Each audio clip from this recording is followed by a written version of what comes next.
Oi, pessoal, eu sou a Clara e hoje tá começando mais um episódio do Entre Nós. Hoje é sexta-feira, 6 de junho, e a gente vai conversar sobre comunicação, mídia e os caminhos que essa área pode abrir dentro e fora do Brasil.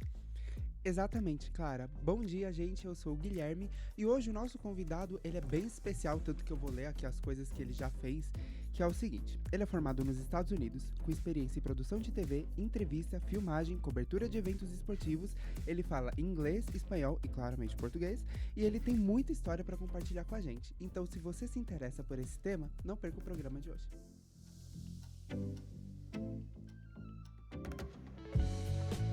Os eventos mais importantes, as notícias mais quentes. Fique com as notícias universitárias.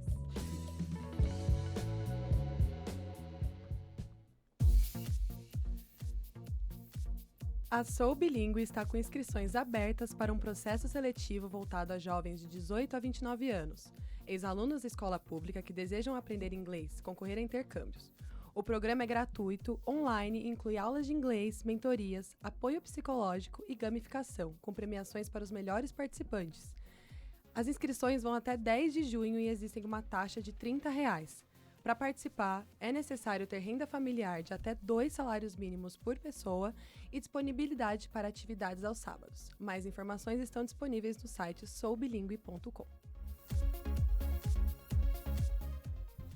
O Museu das Favelas, localizado no Centro Histórico de São Paulo, exibe até o dia 31 de agosto a exposição Racional MCs, o quinto elemento, que celebra os 35 anos do grupo de rap formado por Mano Brown, Ed Rock, KLJ e Ice Blue.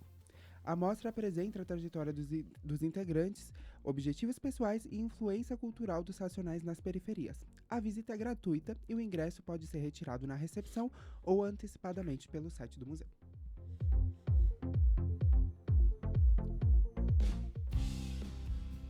Entrevista da semana, aqui no Entre Nós. Faça a linha de baixo.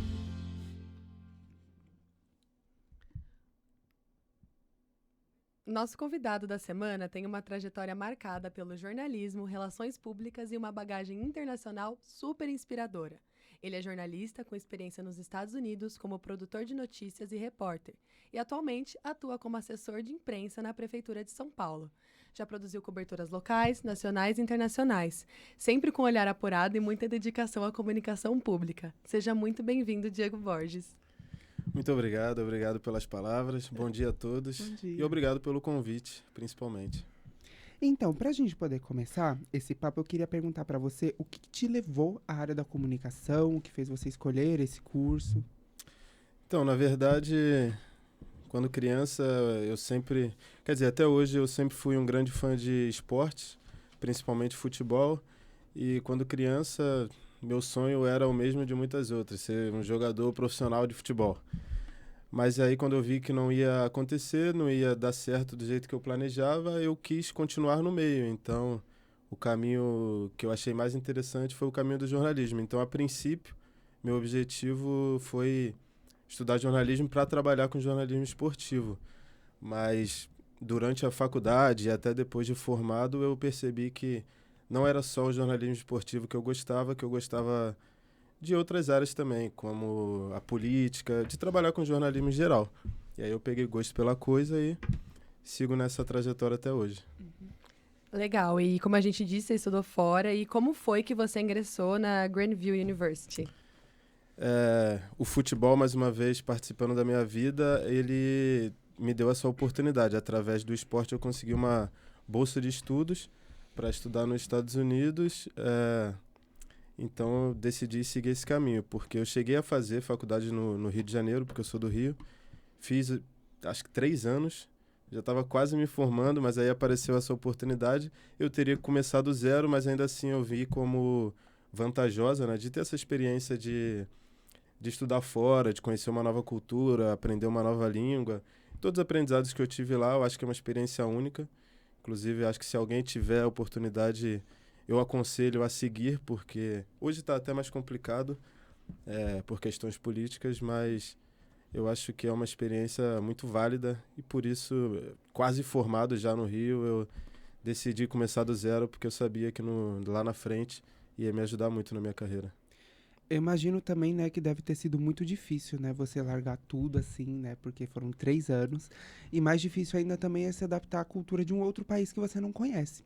Então, como foi a adaptação, tanto acadêmica quanto em outras áreas da sua vida, quando você saiu do Brasil e foi para os Estados Unidos? Realmente foi muito difícil, até porque quando eu fui eu não falava inglês tão bem, eu falava o básico do básico. Então, isso foi complicado, além do fato de estar longe da família, né? Eu que nunca tinha ido nem para outro estado, do nada fui para outro país, sozinho, sem conhecer ninguém, sem conhecer nem a língua. Então, essa foi a parte mais difícil, mas chegando lá eu encontrei muitos brasileiros que me ajudaram. Acho que se não fosse isso, seria mais complicado do que já foi.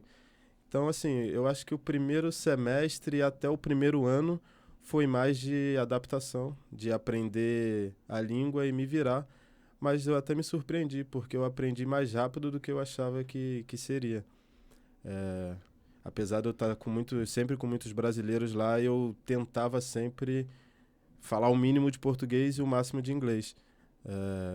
Eu morava numa casa com 9 pessoas quando eu cheguei lá. Caramba. E eram 6 brasileiros, um japonês, um português e um escocês. Nossa. Então, dos 9, 7 falavam português. Mas eu Coitado. passava a maior parte... Coitado do escocês. O japonês ficava perdido, porque ele japonês. também não Coitado. falava inglês muito bem. Mas eu tentava sempre conversar mais com o escocês para ir praticando meu inglês. Uhum. Enquanto O outros japonês. brasileiros, às vezes, ficam mais acomodados e não tentam explorar muito. Eu acho que isso ajudou bastante. E depois que eu já me adaptei com a língua, tudo ficou mais fácil. Eu acho que a única coisa que eu não me adaptei nunca lá foi o clima, porque era frio demais. Mas de resto, depois de um ano já ficou tranquilo. Só foi então, né? Ficou bom. E quais foram as principais diferenças que você percebeu entre o ensino de comunicação do Brasil e dos Estados Unidos? Eu, no Rio de Janeiro, eu estudei numa faculdade boa, é a Universidade Veiga de Almeida. Não sei se provavelmente vocês não conhecem por ser de outro estado, mas é considerado uma das melhores faculdades da cidade, vou dizer assim. E o que eu mais vi de diferença foi estrutura, porque a faculdade nos Estados Unidos, além do campus ser gigante, só o departamento de comunicação te oferece diversas coisas, como as melhores câmeras do mercado, um estúdio tão bom quanto este que vocês têm aqui. Então a gente podia explorar esse nosso lado bem mais do que no Rio. Além da estrutura, eu também... Outra diferença que tem e que eu gostei é que no primeiro ano de faculdade lá, você não fica ali estudando só o jornalismo, você estuda um pouco de cada, meio que um review Da comunicação, né? Não, do ensino médio, Do no ensino geral, médio, tudo. Até Nossa. você é obrigado a fazer um básico de matemática, Nossa. um básico de ciência e um básico Eu de me tudo. matava. Eu agradeço por não ter isso no Brasil.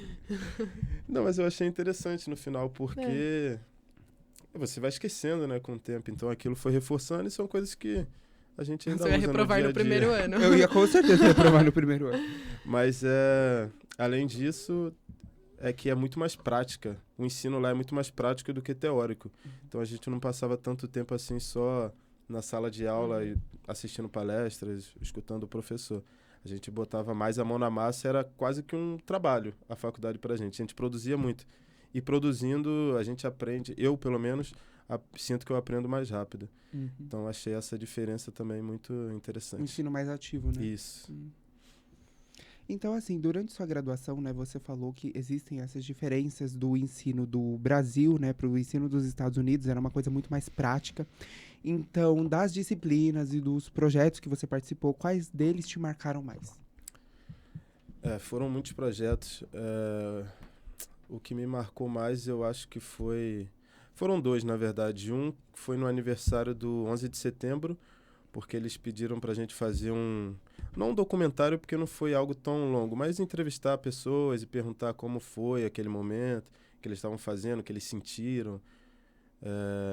E foi bem emocionante fazer isso como um imigrante, né? Eu, uma pessoa de fora, tentar entender como o americano se sentiu quando aquilo aconteceu, aquele desastre aconteceu no país deles. Para mim foi emocionante. E também um outro foi quando eu entrevistei um aluno da faculdade também, ele jogava voleibol pela faculdade, ele é de Cuba e foi refugiado para os Estados Unidos. Ele também tem uma história muito interessante, talentosíssimo também. Ele ganhou a nacionalidade americana e até fez parte do time olímpico dos Estados Unidos de vôlei. Então, além do talento que ele tem, a história dele é muito comovente também. Então, acho que esses foram os que me marcaram mais. E você falou desses projetos que te marcaram e acho que eles ajudaram você também a ter uma noção como que é a mídia. E aí eu quero saber se, como a sua formação ajudou você a enxergar a comunicação e a importância da mídia socialmente. Sim, não, ajudou. É porque eu já tinha uma noção antes da formação da importância da mídia na sociedade ali durante até ensino médio a gente já sabe do poder da mídia hoje, mas durante a faculdade eu pude perceber mais ainda o quão é importante, quanta responsabilidade o jornalista tem de trazer tudo que acontece no mundo para as pessoas, porque isso influencia em tudo. Influencia na política, influencia na maneira das pessoas pensarem. Então, se você não estiver fazendo um trabalho sério e honesto, você muitas vezes pode levar as pessoas para um caminho que não é o verdadeiro, né? Então, acho que a verdade na sociedade é muito importante para que cada um possa tomar suas decisões baseado em fatos. E hoje em dia, o que tem de fake news é muita coisa. Nossa Então, Senhora. mais do que tudo, eu acho que aprendi a ser responsável durante a faculdade quando se tratava assim de mídia. Falando em mídia e em diferenças culturais, né, que você mencionou também, né, os desafios que você enfrentou, qual foi os principais desafios, as principais barreiras que você encontrou no seu trabalho lá nos Estados Unidos, tanto na TV quanto na rádio? Sim. Bom, uma das barreiras é a língua. Apesar de falar inglês, por não ser minha língua nativa, é complicado, porque você às vezes tem que falar ao vivo ali, tá entrevistando alguém e, sei lá, se você fica um pouco mais nervoso. Eu ficava um pouco mais nervoso, né? Porque eu tinha confiança no meu inglês, mas como jornalista você quer falar perfeitamente, Sim. você não quer cometer erros bobos. Então a pressão era um pouco maior, então durante um papo ali, você não entender algo e ter que ficar pedindo para repetir, pode incomodar. Então acho que a língua foi o principal fator, apesar de eu falar o idioma. Além disso, o que mais que eu posso dizer que foi? Acho que esse foi o principal, porque como eu fiz a faculdade lá, então eu já aprendi a trabalhar do jeito que eles trabalham lá, entendeu? Então não foi um baque tão grande. Eu acho que o principal eu deixaria com a língua mesmo. Barreira linguística, né? Até porque quando eu trabalhei num veículo lá de televisão, eu era produtor, então eu escrevia o roteiro de um jornal inteiro. Então, para um nativo é mais fácil, você já desenvolve mais rápido. Só que com o tempo a gente vai pegando uns truques linguísticos que já facilita bastante. E você falou desse preconceito linguístico e tudo mais, essa dificuldade. E você acha que ser fluente em inglês, espanhol e português ajudou quando você voltou para o Brasil, para oportunidades na área de comunicação? Eu acho que ajuda, sim. Eu não acho que tenha me ajudado ainda, mas eu acho que ajuda no geral e pode me ajudar no futuro também. Porque a posição que eu tenho hoje não exige muito de saber outros idiomas. Então, nesse quesito, talvez não tenha influenciado tanto. Mas, com certeza, minha carreira está só começando. Daqui para frente, um dia eu tenho certeza que saber outras línguas vai me ajudar a conseguir alcançar coisas que eu almejo. Com certeza. Assim, aqui na faculdade existe muita gente, principalmente dentro do jornalismo, que quer o jornalismo esportivo, mas o jornalismo esportivo americano. Então, como foi a sua experiência nessa cobertura dos esportes lá nos Estados Unidos? Foi bem diferente, porque eu não conhecia tanto dos esportes americanos, como o futebol americano ou o beisebol. Eu conhecia um pouco do basquete, mas nada demais. Então, foi desafiador, porque eu tive que meio que aprender como tudo aquilo funciona, as regras do esporte.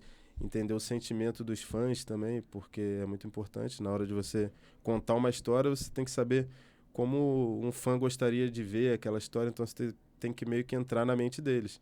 Enquanto se fosse aqui no Brasil o futebol ou até o vôlei, eu já sei mais como funciona, então seria mais fácil. Mas, ao mesmo tempo, eu sou grato por isso, porque me tirou da zona de conforto e me fez crescer mais como jornalista. Então, foi desafiador, mas gratificante, resumindo. E tem alguma cobertura que você lembra que você mais gostou de fazer? Esportiva? É. Tem, sim, um jogo de basquete na faculdade que eu estudava, porque valia o título do regional lá que eles tinham. Então, o ginásio estava lotado, não pelo jogo em si, porque já tiveram muito bons jogos, mas pela atmosfera que estava naquele dia, sabe? Tinha muita gente assistindo também online, a gente estava transmitindo o jogo online, e por isso esse foi o que mais me marcou, pela quantidade de gente assistindo e por toda a emoção que tinha ali, toda a atmosfera que foi criada. Assim, você está relatando muitas coisas diferentes, principalmente nessa questão da cultura, na questão da maneira de trabalhar. Você falou que lá nos Estados Unidos, na faculdade, vocês aprendem as coisas de uma maneira muito mais prática. Então, associando o que você viveu nos Estados Unidos com o jornalismo brasileiro, quais são as diferentes perspectivas que você pode ter entre as duas realidades? O jornalismo americano, eu sentia que era um jornalismo mais de opinião, enquanto o jornalismo brasileiro é um jornalismo mais de fato, né? De você ir de fato ali naquela notícia. É o imparcial. É o imparcial, exatamente, isso que eu quis dizer. Enquanto lá você, como veículo, você pode assumir um lado político, por exemplo. Sim. Lá é muito dividido entre democratas e Republicanos. Né? E aí uma emissora é claramente democrata, outra é claramente republicana. Então, se você quer ter uma visão geral, você tem que assistir diferentes emissoras. Você não pode assistir só Fox News, senão você vai só ver o lado dos republicanos. Você tem que assistir, sei lá, CNN, para você também ter o lado dos democratas, e aí você chega à sua conclusão. Enquanto no Brasil, eu sinto que assistindo uma mesma emissora sempre você, ou ouvindo, né, pode ser rádio, impresso, isso aí não interessa. Você, em uma só, você pode ver realmente um jornalismo imparcial. Então, eu prefiro, como acontece aqui no Brasil, a imparcialidade, apesar de jornalistas também serem humanos, com opiniões e emoções, mas nessa hora ali, na hora do trabalho, eu acho que você tem que deixar isso de lado e ser imparcial. Então, essa foi a principal diferença. De resto, eu acho que, pela experiência que eu tenho até hoje, é bem parecido. E a gente também viu que você tem experiência com podcast. E aí, o que você acha que diferencia o podcast das mídias tradicionais, como rádio e TV? O alcance. Eu acho que o podcast você pode ouvir em qualquer lugar, hoje em dia até mesmo assistir no YouTube ali, no seu celular. Às vezes você está indo para o trabalho ou para a faculdade, para qualquer lugar, você não precisa nem das suas mãos, só bota o fone ali no ouvido e você vai. Eu sei que a rádio também tinha esse poder, mas não era, você não tinha rádio no seu telefone ali, o acesso toda hora, né? Eu acho que o acesso é mais fácil e a conversa também é mais fluida do podcast. Eu acho que o alcance, principalmente do público jovem, é maior por ser geralmente um papo mais descontraído, independente se é um assunto sério ou brincadeiras.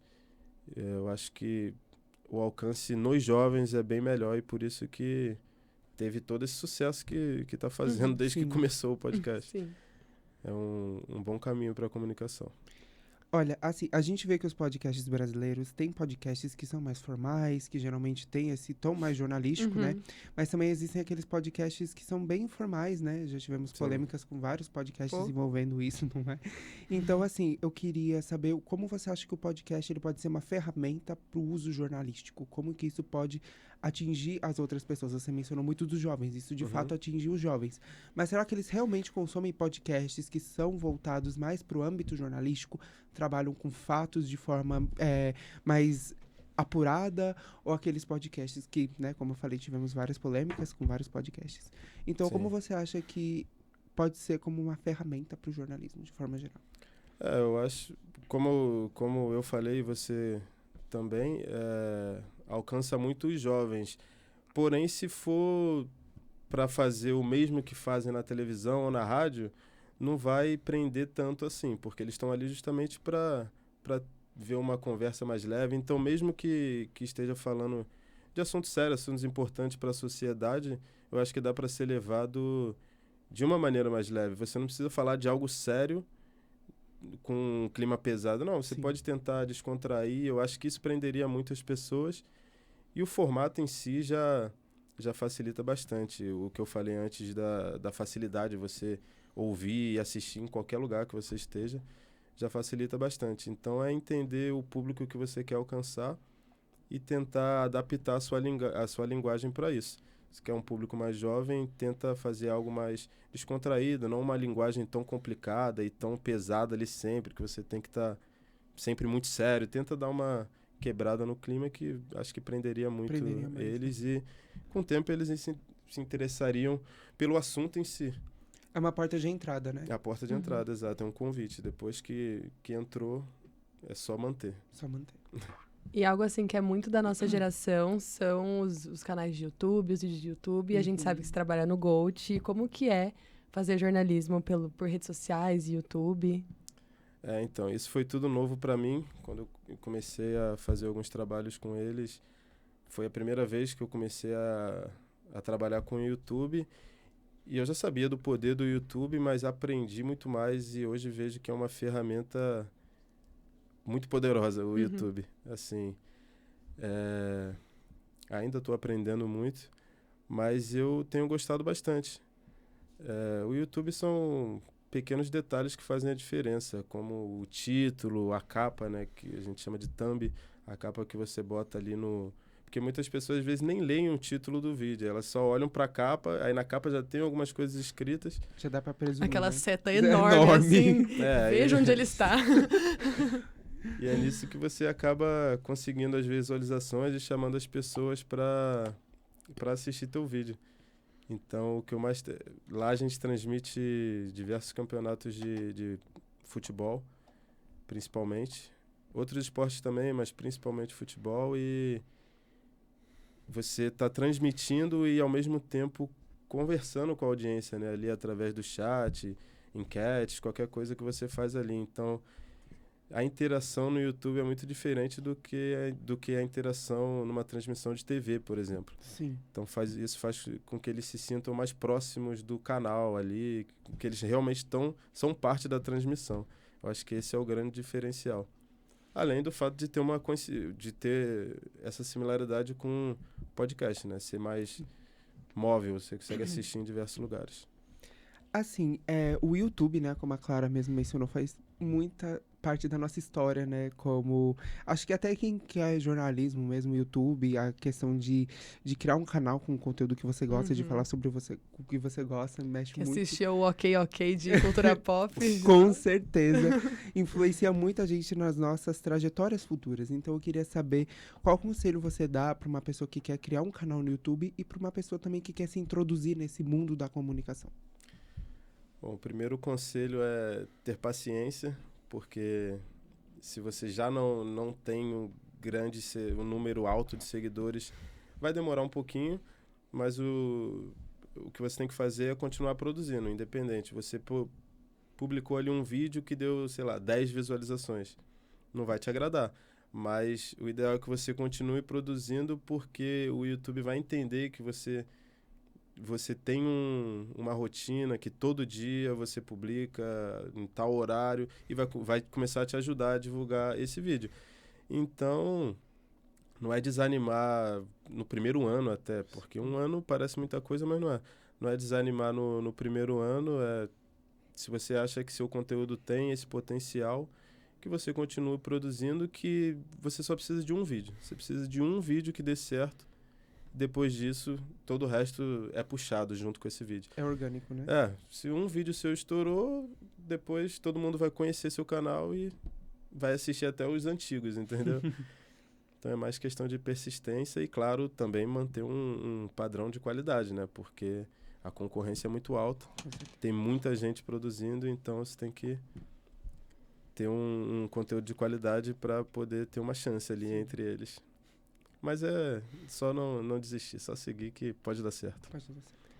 E assim, você trabalha tanto na assessoria da prefeitura quanto no canal Gold, são coisas bem diferentes e assim, quando você compara os dois, tipo, como que é trabalhar no Gold, tipo, que é uma coisa completamente esportiva e na prefeitura que é um negócio bem mais burocrático? É completamente diferente, né? Dois mundos diferentes, mas é bom porque eu vou trabalhando esses dois lados meus, o jornalismo ali político e o jornalismo esportivo.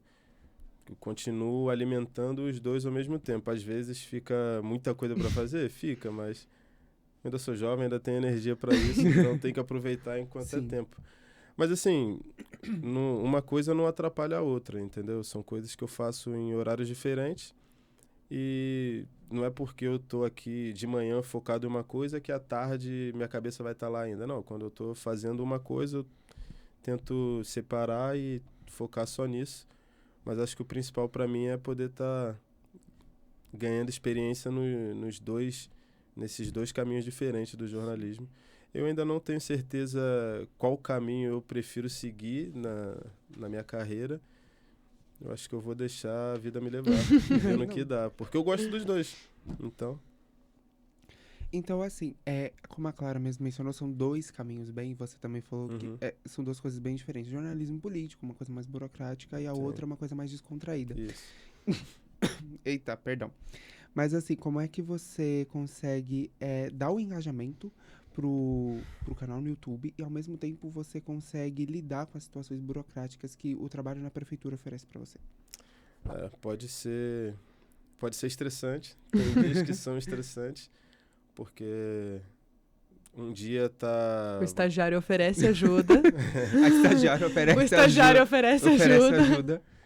Sim, mas como eu tinha falado, eu tento sempre separar as coisas. Quando eu tô fazendo alguma coisa aqui, eu tento focar totalmente nisso e esquecer do que eu tava fazendo antes para não influenciar naquilo. Apesar de serem coisas diferentes, eu acho bem tranquilo, eu acho que não atrapalha tanto. Acho que quando eu tô fazendo o trabalho da assessoria de imprensa da prefeitura, elaborando notas, coisas assim, eu nem penso em futebol, em nada disso. Eu só tô... Tá ali 100%. Não acho que atrapalhe em nada. Por isso que tem dado certo até hoje. E das coberturas que você fez no canal, qual que foi o projeto, a cobertura mais legal que você fez, que você mais gostou? Do YouTube? Gold? Deixa eu pensar. Há pouco tempo agora teve... Acho que eu tô lembrando mais desse porque foi recente. Mas também porque foi um grande sucesso. E em números, assim, foi muito bom. Teve Flamengo e Palmeiras no Allianz Parque há pouco tempo. E aí eu fui com um outro integrante do canal, ele é um dos talentos, né? O pessoal que comenta e que apresenta. E aí a gente foi pro estádio lá entrevistar os torcedores, fazer umas brincadeiras, dar brindes e tal. E, assim, não de importância, né? Mas de... algo que eu me diverti fazendo, sabe? Então foi muito interessante aquilo. E também em números foi muito bom, porque deu muita visualização, o pessoal engajou bastante. Porque quando é brincadeira assim, geralmente a galera gosta, né? De zoar e tal. Então, esse aí, no quesito diversão pra mim, foi o que mais me marcou até agora. Você falou agora, né, de diversão e essa interação com o público, nossa, muito gostoso. Mas como vocês interagem de outras maneiras com o público de vocês? O canal, além do canal do YouTube, tem perfil em todas as redes sociais, como vocês podem imaginar. Então, sempre a comunicação com o público é através das redes sociais. E aí, quando estamos transmitindo jogos ao vivo, através do chat do YouTube. E acredito que seja basicamente isso, porque tudo é online. Momentos que a gente vai pra rua fazer algo como a gente fez nesse jogo são mais raros. A gente até tá querendo aumentar essa frequência de ir mais pra rua, interagir com a galera, porque a conexão com o público vai ficar melhor. Mas, por enquanto, o principal tem sido essa interação através das redes sociais. Bom, Diego, muito obrigada por estar aqui com a gente hoje. E muito legal ouvir sobre a sua trajetória e tudo mais. E foi divertido esse momento, todo mundo acompanhando. E é isso, muito obrigada. Muito obrigado. Eu que agradeço o convite de vocês. Foi maravilhoso o papo. Qualquer dúvida, sabem onde me achar para mais dicas. Estamos terminando hoje, mas eu queria agradecer a audiência de vocês aqui do Entre Nós e também falar para vocês seguirem a gente em todas as redes sociais, @MacEntreNós, no Instagram, TikTok e também Spotify. Porque agora o Entre Nós também é podcast, então você pode ouvir ele em todo lugar que você se sentir à vontade. Muito obrigado, gente, e até o próximo programa.